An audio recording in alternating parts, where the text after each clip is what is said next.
The NFL draft is over. Most of the offseason moves have come to an end. You know what that means. It's time for me to give you my prediction for your team's record in 2021. Make sure you do Gronk spike that like button, and don't forget to subscribe to the channel for more NFL predictions just like this. Also, let me know in the comment section below, how many games will your team win in 2021?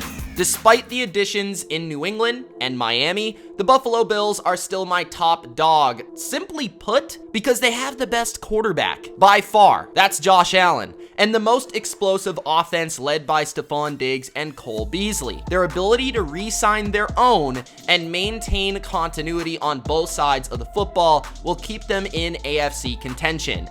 The Bills are the AFC East winner at 12-5. The Miami Dolphins' plan this offseason was to surround Tua with talent and assess whether or not it truly is Tua time. Will Fuller in free agency and Jalen Waddle in the draft add a dimension of speed that really didn't exist in Miami before. Combine that with one of the deepest defenses in football and Brian Flores at coach, and this team certainly can compete for a playoff spot. Unfortunately, I don't think Tua is the guy, and they just miss out on the playoffs at 9-8. It didn't take Bill Belichick very long to turn the Patriots back into a legit roster featuring one of the best offensive lines and secondaries in football. Don't sleep on this defense. With the additions of Dante Hightower, Kyle Van Noy, Matt Judon, and more to the front seven, it will be elite.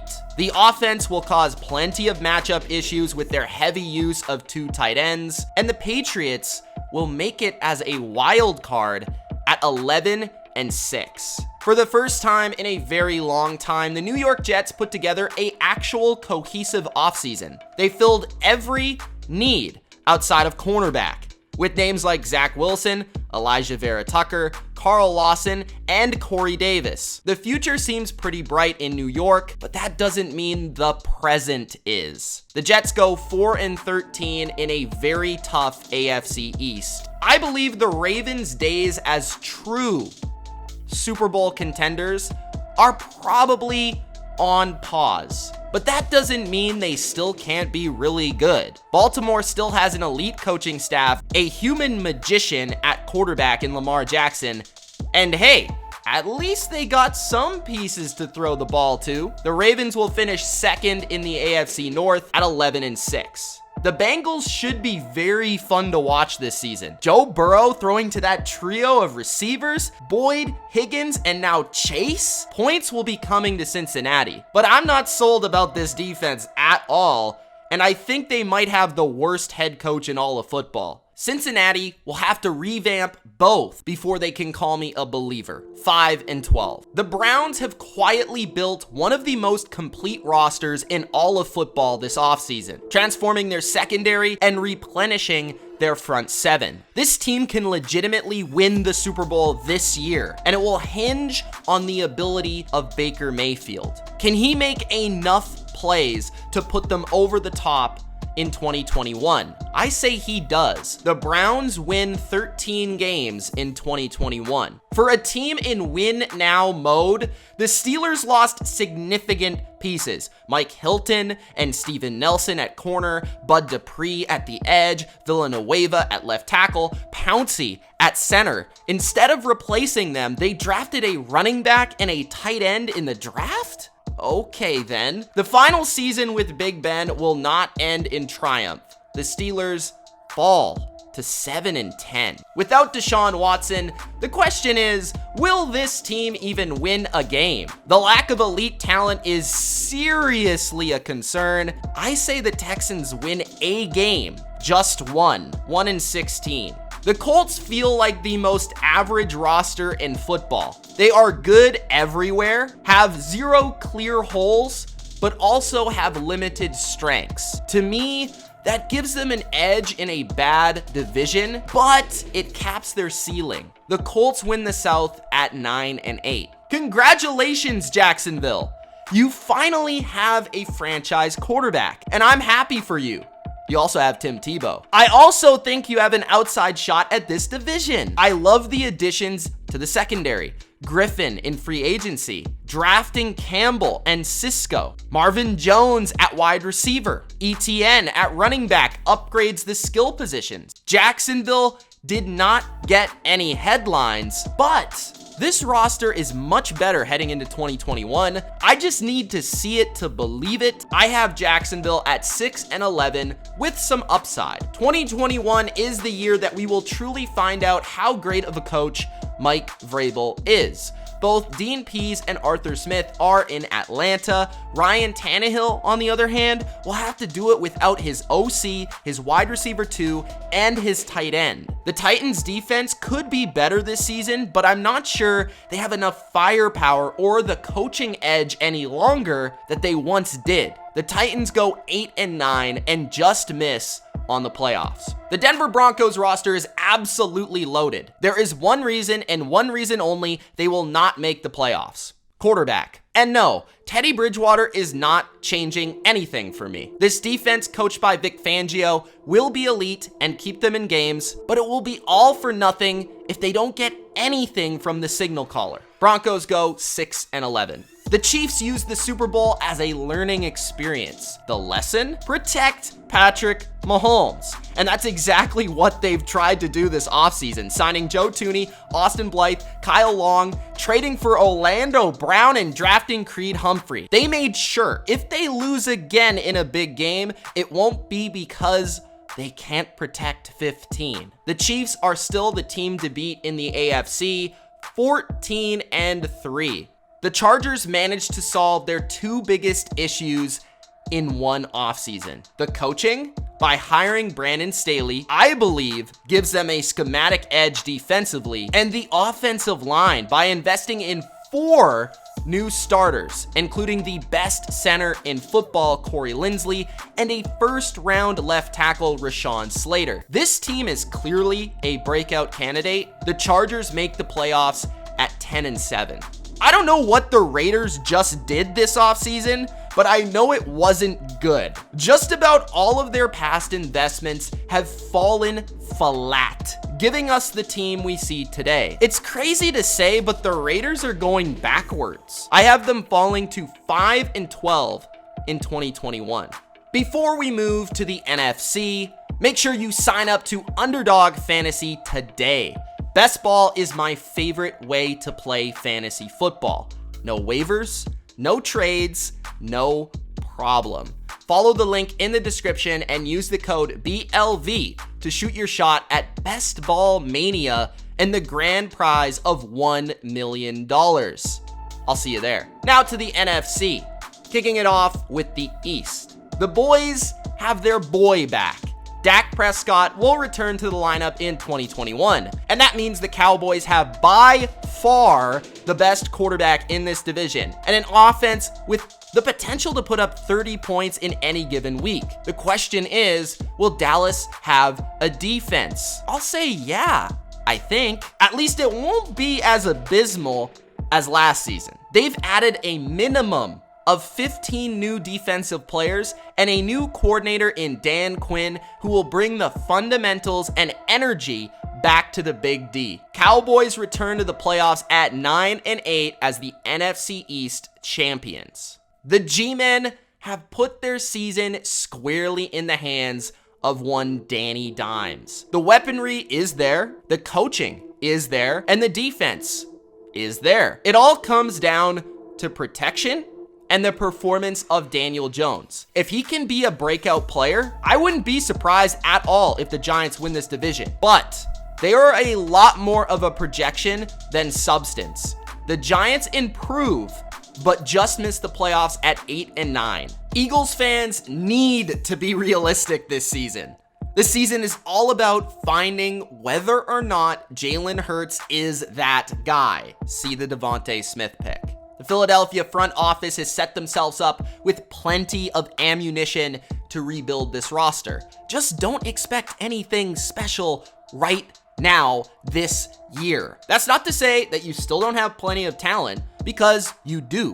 The Eagles will be an interesting 4-13 in 2021. Washington is still without a name, but what they do have is talent.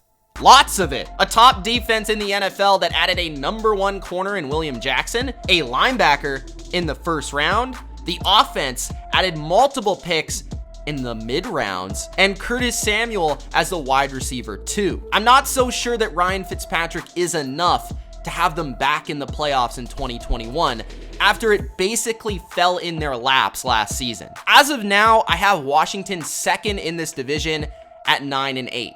The Bears finally found their franchise quarterback. Maybe to be determined. I thought the Bears were pretty fortunate to make the playoffs last season. I don't think they can pull that off again in 2021. The team is lacking explosiveness and now a secondary. The Bears go 6-11 in 2021. The Lions are back in familiar territory. No, not the playoffs. Rebuild mode. Completely new coaching staff, quarterback, and identity. I like the back to the basics approach in Detroit by rebuilding the lines, but you do need playmakers in the modern NFL to win games. Detroit will be the worst team in the NFC in 2021 and have one of the top picks in the draft.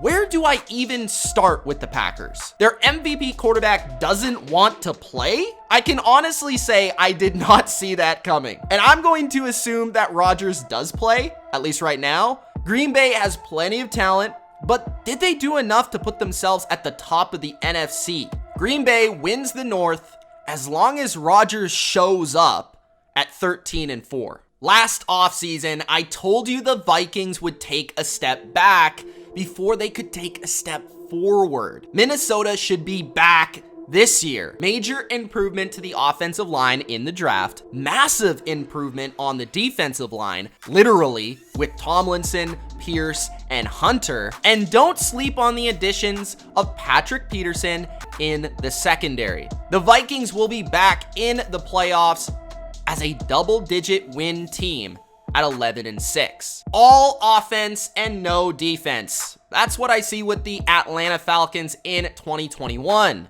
I love the Titans combo at coach with Arthur Smith and Dean Pease, the wide receiver duo of Ridley and Julio, if he sticks around. Kyle Pitts was an awesome addition, but will they protect Matt Ryan? And can they stop literally anybody? I see a much better season as a possibility, but right now I have Atlanta at 6-11. Carolina quietly is one of the most improved teams in football, with dangerous playmakers, DJ Moore, Robbie Anderson, and of course CMC. They added Hassan Reddick, JC Horn, Morgan Fox, Daquan Jones, Denzel Perryman, AJ Bouye, and more to this defense. They really feel like a team that is ready to take the next step. But is Sam Darnold the guy to take them there? I think he'll have his best season as a pro, but it won't quite be enough to get the Panthers to the playoffs. They fall short at 7-10. The Saints have hit a crossroads. Sean Payton must navigate his first season after Drew Brees, and he'll be calling on Jameis Winston. The Saints lost much of their depth, but still have enough studs to stay competitive. The Saints go 7-10. The Bucs are, in my opinion, one of the best teams entering a season in recent NFL history. They managed to bring literally everyone back, and the scary part is they haven't even hit their stride yet. A full offseason to work on things, build the continuity, and this Tampa team may run the table. They are that good. I have the Bucs as the NFC's #1 seed at 15-2. The Cardinals have wowed us by signing big names like JJ Watt and AJ Green, but will the big names equate to wins? Unfortunately for Zona,